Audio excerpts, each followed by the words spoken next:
Olive media ప్రేక్షకులకు నమస్కారం. నా పేరు కాసాన శ్రీనివాసరావు గౌడ్, జయస్వరాజ్ పార్టీ అధ్యక్షుణ్ణి. చాలా విచిత్రమైనటువంటి అంశం మీరు అడిగింది. ఆర్ఎస్ ప్రవీణ్ కుమార్ ఏంటి నిన్నటిదాకా కేసీఆర్ని తిట్టి ఎలబై అదే కేసీఆర్ దగ్గర కండవ కప్పుకొని బీఆర్ఎస్ టికెట్ తెచ్చుకొని నాగర్ కర్నూలు నుంచి పోటీ చేయటం ఏంటి అని అడగటంలో అర్థం ఉంది. ఎందుకంటే సాధారణంగా ఒక పార్టీ నాయకుడు ఇంకొక పార్టీల నుంచి తిట్టుకొని పోయిన వాళ్ళు చాలామంది ఉన్నారు. ఈయనని ఇక్కడ ఆర్ఎస్ ప్రవీణ్ని ప్రత్యేకంగా చూడాలి. ఎందుకంటే మొన్నటిదాకా కాంగ్రెస్లో తిట్టినటువంటి వాళ్ళు బీఆర్ఎస్లో పోయారు, బీఆర్ఎస్లో కాంగ్రెస్ని తిట్టినటువంటి వాళ్ళు మళ్ళీ ఇప్పుడు కాంగ్రెస్లో పోయారు.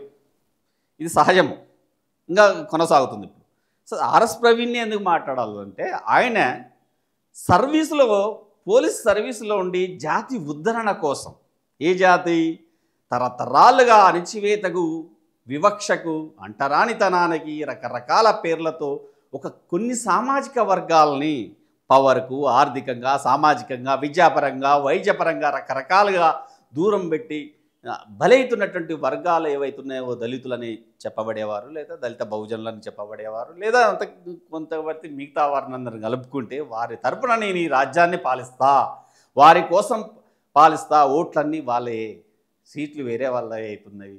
కొంతమంది పెత్తందారి కుల నాయకులు ఈ రాజ్యంలో ఉన్నటువంటి సంపదను దోసుకొని తింటున్నారు. సంపద సృష్టికర్తలు మా వాళ్ళు, మా దళితులు, మా బహుజనులు, వారి కోసం నేను వస్తున్నా అని చెప్పి తన పదవికి వాలంటరీ రిటైర్మెంట్ ఇచ్చి ఆ వర్గ నేపథ్యం ఉన్నటువంటి బీఎస్పీలో రాష్ట్ర అధ్యక్షుడిగా చేసి ఈ రాష్ట్రంలో 2 సంవత్సరాలుగా రాష్ట్ర వ్యాప్తంగా పర్యటన చేసి ఆయన కోసం అనేక మంది అభిమానులు పిచ్చిగా అవసరమైతే రక్తాన్ని దించుకొని రకరకాలుగా త్యాగాలు చేస్తూ పోరాటం చేసి ఇంట్లో తినకోకుండా ఆయన గెలిపించుకోవటం కోసం, ఆ భావజాల వ్యాప్తి కోసము ఈ 2 ఏళ్ళుగా తిరిగినటువంటి వాళ్ళు సోషల్ మీడియాలో అతన్ని ఒక మాట అంటే నానా రకాలుగా ఆ ప్రత్యర్థిని తెచ్చినటువంటి వాళ్ళు మా హీరో, మా అభినవ అంబేద్కర్ అని పొగినటువంటి వాళ్ళకి ఒక్కసారిగా షాక్ ఇచ్చి ఈయన ఆ బీఆర్ఎస్ పార్టీలో చేరడం అనేది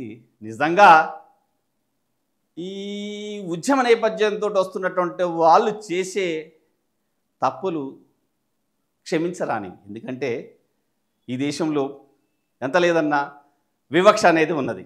ఆ వివక్షని తారుమార్చాలంటే సామాజిక వర్గాలు ఏవైతే అణిచివేతకు గురవుతున్నాయో వారు పవర్లకు రావాల్సిన అవసరం ఉంది.